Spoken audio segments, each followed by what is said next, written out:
చెప్తుంటారు. Hello sir. Hello Nagaraj sir, యాక్చువల్గా మీరు మెడికల్ ప్రొఫెషన్లో కొత్తగా వచ్చిన కాలంలో కానీ మెడికల్ స్టూడెంట్గా ఉన్న టైంలో ఈ వేరికోస్ వెయిన్స్ అనే ప్రాబ్లము ఇంతగా కనిపించేది. అప్పుడు ఎలా ఉండేది పరిస్థితి? అప్పుడు కొంచెం ఆలోచిస్తే వెరికోస్ వెయిన్స్ ఒక సీరియస్ డిసీజ్ అని అప్పుడు మాకెవడు చెప్పనేలే. ఓకే. కొంతమందిలో ఉండేది, పోలీస్ వాళ్ళలో ఎవరు ఎక్కువగా నిలబడి పనిచేసే వాళ్ళలో, ఓకే. తర్వాత అగ్రికల్చర్ వర్కర్స్లో ఉండేది. పాముల్లాగా ఉండే పెద్ద పెద్ద వెరికోస్ వెయిన్స్, అంటే very small percentage of people. కానీ ఈరోజు ఎవ్రీ ఆల్టర్నేట్ పర్సన్ వెరికోస్ వెయిన్తో ఉన్నాడు. ఇప్పుడు ఎందుకు మన ఇద్దరమే ఇప్పుడు కాళ్ళు లేపి మనం ప్రెస్ చేసి చూస్తే గుంటలు పడదు. దీనికి ముఖ్యమైన కారణము మన సర్క్యులేటరీ సిస్టమ్, రక్త ప్రసరణ సిస్టమ్ అంతా కూడా మారిపోయింది. ఓకే. పాత రోజులు మేము ఏం చేసేవాళ్ళం, కింద కూర్చునేవాళ్ళం. అంటే మీ గుండె పాదాలకి ఎక్కువ ఎత్తులో లేదు, కానీ ఇప్పుడు కుర్చీలో కూర్చున్నప్పుడు పాదానికి గుండెకి దాదాపు 4.5 అడుగు డిస్టెన్స్ ఉంది. కానీ కింద కూర్చున్నప్పుడు ఓన్లీ 2 feet కూడా లేదు. అంటే పాదాల నుంచి రక్తము గుండె వరకు పోవడానికి చాలా ఎక్కువ ప్రెషర్ అవసరం లేదు. ఓకే. పడుకున్నప్పుడు ఆల్మోస్ట్ హారిజాంటల్, గుండె పాదాలు మెదడు కూడా ఒకటే లెవెల్లో ఉన్నాయి. అంటే రక్తము చాలా కష్టపడకుండానే ఈజీగా పైకి కిందకి ప్రసరించేది. ఈరోజు జీవితం ఏమైంది, నిద్ర మంచం నుంచి లేస్తాం, కింద పడుకోవడం లేదు కదా మనం. తర్వాత వెస్టర్న్ కమోడ్లో కూర్చుంటాం. మీ కాళ్ళకి మెదడుకి కాళ్ళకి గుండెకి డిస్టెన్స్ పెరిగిపోయింది.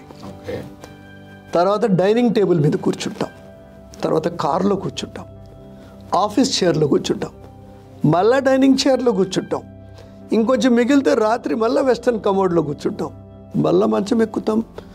ఎప్పుడయ్యా నీ పాదాల్లో ఉండే రక్తం గుండెకి పోయేది? రెండవది, మనము ఎంత వర్టికల్గా నిలబడినప్పుడు అంత గురుత్వాకర్షణ శక్తికి వ్యతిరేకంగా ఉన్నాం, అగేన్స్ట్ గ్రావిటీ. పడుకున్నప్పుడు విత్ ది గ్రావిటీ. అంటే పాదాల నుంచి మీ సిరలు అంటే వెయిన్స్లో ఉన్న రక్తము పైకి ఎక్కడానికి శరీరం చాలా పంప్ చేయాలి. ఆర్టరీస్లో పంపింగ్ కెపాసిటీ ఉంది, అందుకనే మన పల్స్ ఉంటుంది. కానీ వెయిన్స్లో అంత పంపింగ్ కెపాసిటీ లేదు. వాటిలో ఏంటంటే కొంచెం ఓన్లీ గ్రావిటేషనల్ ఎఫెక్ట్ వల్లనే వెనక్కి పోవడమే కానీ పంప్ చేస్తే పోయేది లేదు. వీనస్ రిటర్న్ కూడా చాలా వీక్గా ఉంటుంది. ఇది ఫిజియలాజికల్ బేసిస్. ఇలా మనము కూర్చొని ఏమైంది, there is a stagnation of blood in the veins. అంటే అలాగ నిలిచిపోయి ఆ వెయిన్స్ గోడలన్నీ ఓపెన్ అయిపోయి దానికి ఉన్న కవాటకాలు వాల్వ్స్ ఉంటాయి కదా, అవి కూడా వీక్ అయిపోతాయి. కొన్ని ఫ్యామిలీస్లో కంజెనిటల్గా వంశపారపర్యంగా కూడా వాళ్ళలో ఈ వాల్వ్స్ ఉండవు. సో అందుకనే వెరికోసిటీ ఫ్యామిలీస్లో చూస్తూ ఉంటాం. అయితే దీనివల్ల ఏమవుద్ది? సో మీరు అడిగినట్లుగా మేము చిన్నప్పుడు మెడికల్ స్టూడెంట్స్ ఉన్నప్పటికీ ఇప్పటికి చాలా మారింది వ్యవస్థ, పెరిగింది. చాలా చాలా పెరిగింది సమస్య. ప్రతి ఒక్కరికి ఉంది. ఇప్పుడు ఆక్యుపేషన్తో సంబంధం లేదు. నాకు కూడా కొన్ని సన్నగా ఉన్నాయి, అందరికీ ఉన్నాయి. అయితే దీనివల్ల ఎఫెక్ట్ ఏమవుతుంది? ఈ స్టాగ్నేషన్ అంటే ఆక్సిజన్ని రక్తంలోంచి తీసుకున్న తర్వాత కార్బన్ డైఆక్సైడ్ని తిరిగి ఇచ్చిన తర్వాత అది వెళ్ళి గుండెకు వాపస్ చేయాలి కదా, మళ్ళీ ఊపిరితిత్తులకు వెళ్ళాలి కదా, బయటికి వెళ్ళాలి కదా. అది జరగదు. అంటే మన హైదరాబాద్ డ్రైనేజ్ కెనాల్స్ లాగా దాంట్లో రక్తం అలాగే ఉండి స్లోలీ ఒక నొప్పికి రక్తనాళాలు పొంగి చిన్న చిన్న వానపాముల్లాగా స్కిన్ కింద కనపడ్డము, పచ్చగా నీలి రంగులో ఎరుపు రంగులో రకరకాల రంగుల్లో స్కిన్ కింద చక్కగా కనిపించడము, కాళ్ళు వాయడము, నొప్పి రావడము, జీల రావడము because of the stagnation, serious complications, రక్తం గడ్డగట్టడము, ఒక్కోసారి సర్క్యులేషన్లో పోయి ఎక్కడన్నా స్ట్రోక్ని కూడా ప్రొడ్యూస్ చేయొచ్చు. తర్వాత వెరికోస్ అల్సర్స్ కావచ్చు. మీరు నిద్రలో ఎక్కడో గిల్లేశారు, పుండైపోద్ది, అది మానదు. ఎందుకంటే ఒక వెరికోస్ అల్సర్ బ్లీడ్ అవుతూనే ఉంటుంది, రక్తం వస్తూనే ఉంటుంది. అంటే చాలా కాంప్లికేషన్స్ కావచ్చు. దీన్ని మీరు ఎలా ప్రివెంట్ చేయాలి? ఓకే, మీరు కూర్చోగలిగితే కొద్దిసేపన్న రోజు కింద కూర్చోవాలి, లేదా కింద లేదు మంచం మీదన్నా కూర్చొని కొద్దిసేపు పడుకోవాలి. మీ పాదాల కింద రోజు ఓ 2-3 దిండ్లు పెట్టి ఓ 10 నిమిషాలు రోజు ఆఫీస్ నుంచి రాగానే, పని నుంచి రాగానే వెంటనే పడుకోవాలి. మనం అలా చేయటం లేదే. పని నుంచి రాగానే మనం ఏం చేస్తున్నాము? మళ్ళా కూర్చుంటున్నాం చైర్లో, ఫోన్ పట్టుకొని చూస్తున్నాం, న్యూస్ చూస్తున్నాం. So we have to upload the blood, not download. Down already అవుతూ ఉంది. సో మనం బెడ్ మీద పడుకొని పాదాల కింద 4-5 పిల్లోస్ పెట్టుకొని 10 నిమిషాలు పడుకోండి. ఇంకొంతమందికి నేనేం చెప్తాను, బెడ్ మీద పడుకొని 2 పాదాలని గోడ మీద పెట్టండి హాయిగా. Rest your legs on the wall. అందుకనే కొన్ని ఆసనాలు చిన్నప్పటి నుంచి చేస్తే, శీర్షాసనం అక్కర్లేదు, ఏదైనా పాదాల్ని గోడ మీద పెట్టే ఆసనాలు చేయొచ్చు. బేసికలీ మీ పాదాలు, మీ గుండె ఒకటే లెవెల్కి వస్తే మీ రక్త ప్రసరణ శుభ్రంగా జరుగుతుంది. ఇది ఒక ప్రివెంటివ్ హ్యాబిట్. పిల్లలు కూడా చేయాలి. పని నుంచి రాగానే, స్కూల్ నుంచి రాగానే కొద్దిసేపు పడుకోవడం నేర్పించాలి. మనం చేయటం లేదు అది. ఆల్రెడీ కొంచెం వెరికోస్ వెయిన్ వచ్చిన తర్వాత ఏం చేయాలి? మీ సిట్టింగ్ని బ్రేక్ చేయాలి. ఫర్ ఎగ్జాంపుల్, మా కాళ్ళని ఇట్లా పెట్టి కొద్ది కదిలించాలి.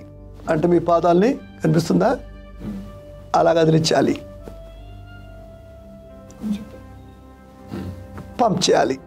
సో బ్లడ్ మళ్ళా ప్రతి 30 నిమిషాలు 40 నిమిషాలకి మీరు కదిలి మీ కాళ్ళని కదిలించాలి, పంప్ చేయాలి కాళ్ళని. అంటే కదలికి ఇవ్వాలి. లేదా కొద్దిసేపు తిరగాలి, నడిచినప్పుడు కూడా రక్త ప్రసరణ జరుగుతుంది. రెండవది, థ్రాంబో ఎంబాలిక్ స్టాకింగ్స్ ఉంటాయి. అంటే సాక్స్ లాంటివి దొరుకుతాయి. డాక్టర్లు తరచుగా ప్రిస్క్రైబ్ చేస్తారు. అవి బాగా టైట్గా ఉంటాయి. దాని యొక్క కంప్లైన్స్ చాలా తక్కువ. అంటే మనుషులు వేసుకోరు, కొనుక్కున్న ఒక వారం వేసుకుంటారు, తర్వాత వాటిని వేసుకోవడం మానేస్తారు. ఎందుకంటే తొడుక్కోవడం చాలా కష్టం. కానీ వాటి వల్ల ఉపయోగం ఏంటంటే వెయిన్స్లో బ్లడ్ ఆగిపోకుండా, స్టాగ్నేషన్ కాకుండా కాపాడగలదు. అయితే దాన్ని వేసుకునే పద్ధతి ఎవరు చెప్పరు. మీరు ఇలా కూర్చోగానే మీ రక్తమంతా కూడా సిరల్లోకి వెళ్ళిపోతుంది కింద. ఇప్పుడు మీరు ఇలా తొడుక్కుంటే దెర్ ఈజ్ నో యూజ్. మీరు బెడ్ మీద పడుకొని మీ పాదాల కింద 4-5 తలగడలు పిల్లోస్ పెట్టి 10 మినిట్స్లో బ్లడ్ అంతా కూడా దిగుతుంది. అక్కడే తొడుక్కోవాలి స్టాకింగ్స్ని. మళ్ళా చెప్తాను, నోట్ చేసుకోండి. ఎప్పుడు కూడా డాక్టర్ ఇచ్చినటువంటి వెరికోస్ స్టాకింగ్స్ని మీరు కుర్చీలో కూర్చొని పాదాల కింద పెట్టి వేసుకోకూడదు. దీనివల్ల ఉపయోగం లేదు. In fact it's a negative effect. మీరు లాక్ చేసి పడేస్తున్నారు. మీరు ఎప్పుడు తొడుక్కోవాలన్న దాన్ని బెడ్ మీద పడుకోవాలి. మీ మోకాలు కొంచెం బెండ్ చేసి ఈ విధంగా మీ పాదాల కింద 4-5 పిల్లోస్ పెట్టి 10 మినిట్స్ పడుకోండి. రక్త ప్రసరణ మొత్తం అప్లోడ్ అవనివ్వండి. అక్కడ వేసేసుకోవాలి సాక్స్, దిగి మీ పనులు చేసుకోండి. ఫర్ ఎగ్జాంపుల్, మీరు స్నానానికి వెళ్ళారు, సాక్స్ తీసేశారు, మళ్ళా తొడిగేటప్పుడు ఇదే పద్ధతి ప్రారంభించాలి. స్టాండింగ్ జాబ్స్ ఉన్నవాళ్ళు, పోలీస్, కిచెన్లో కూడా లేడీస్, పెద్ద పెద్ద ఫ్యామిలీస్లో టీచర్స్, తర్వాత డ్రైవర్స్, తర్వాత ఇండస్ట్రీలో స్టాండింగ్ వర్కర్స్, వీళ్ళందరికీ ఎవరికి కూడా మీకు వెరికోస్ అనిపిస్తే మీరు స్టాకింగ్స్ వేసుకోవడం మొదలు పెట్టాలి. పద్ధతి ఇదే. So this will prevent for many years. మీ కాంప్లికేషన్స్ రావు. ట్రీట్మెంట్లో చాలా ఆప్షన్స్ చెప్తారు. తర్వాత ఇంకా last stage, third stage, that is a doctor's delight. అంటే మీ బతుకు బస్ స్టాండ్ నుంచి హాస్పిటల్కి పోయింది. సో దానికి కూడా మంచి పద్ధతులు వచ్చాయి. ఒకటేమో లేజర్ ద్వారా ట్రీట్మెంట్ ఇస్తున్నారు. ముందు సర్జరీ చేసి అవన్నీ తీసేసేవాడు. ఎందుకంటే దాంట్లో కవాటాలు లేవు. ఆ బ్లడ్ స్టాగ్నేట్ అయిపోయి, స్వెల్ అయిపోయి, ఇన్ఫెక్షన్ అయ్యి అంతా అయ్యేది. కొంతవరకు ఇంకా కాంప్లికేషన్స్ అయినప్పుడు సర్జికల్ మేనేజ్మెంటు అవసరమే. కానీ ఎందుకు వస్తాయో నేను చెప్పాను. చిన్నప్పటి నుంచి మీ పిల్లల్ని కింద కూర్చొని తినడం, కింద కూర్చొని పడుకోవడం, కింద కూర్చొని ఆడుకోవడం నేర్పించాలి. మీరు ఎంత రిచ్ ఉండొచ్చు, మీరు 50 కోట్ల ఇల్లు కట్టి ఉండొచ్చు, కానీ వెరికోస్ వెయిన్కి తెలియదు మీరు ఎంత రిచ్ అయ్యామో. మీరు భూమికి హారిజాంటల్గా ఉంటేనే వెరికోస్ వెయిన్స్ రాకుండా కాపాడుకోవచ్చు. ప్లేయర్స్లో కూడా వెరికోస్ వెయిన్స్ తోటి పర్ఫార్మెన్స్ తగ్గిపోతుంది. మేము చాలా ఏళ్ల కింద నేనే ఒక పేపర్ పబ్లిష్ చేశా. Varicosity in the players will reduce. ఎందుకంటే some amount of soreness, pain, మంట, జిల అన్నీ ఉంటాయి దానికి. వాళ్ళు కూడా ఇదే పద్ధతులన్నీ కూడా ఫాలో చేయాలి. అయితే ఒక గొప్ప హోమియోపతి డాక్టర్ని కలిశాను ఒకరోజు. ఆయన చాలా గొప్ప డాక్టర్. ఆయన ఎండి మెడిసిన్ చేసి హోమియోపతిగా మారాడు. ఆయన ఒక చిన్న మందు చెప్పాడు. హెమామెలిస్ అనేది హోమియోపతిలో చాలా గొప్ప డ్రగ్. ఇది ఒక చిట్కా. నేను హోమియోపతి డాక్టర్ కాదు, బట్ స్టిల్ హెమామెలిస్ లిక్విడ్ని మదర్ టింక్చర్ కొంచెం కాటన్లో తీసుకొని రోజు కొంచెం పూస్తూ ఉంటే, ఎందుకంటే హెమామెలిస్ హోమియోపతి డ్రగ్లో బ్లడ్కి, రక్తనాళాలకి సంబంధించే వ్యాధుల మీద పనిచేస్తుంది. కొంతమందికి చెప్తే పనిచేసింది.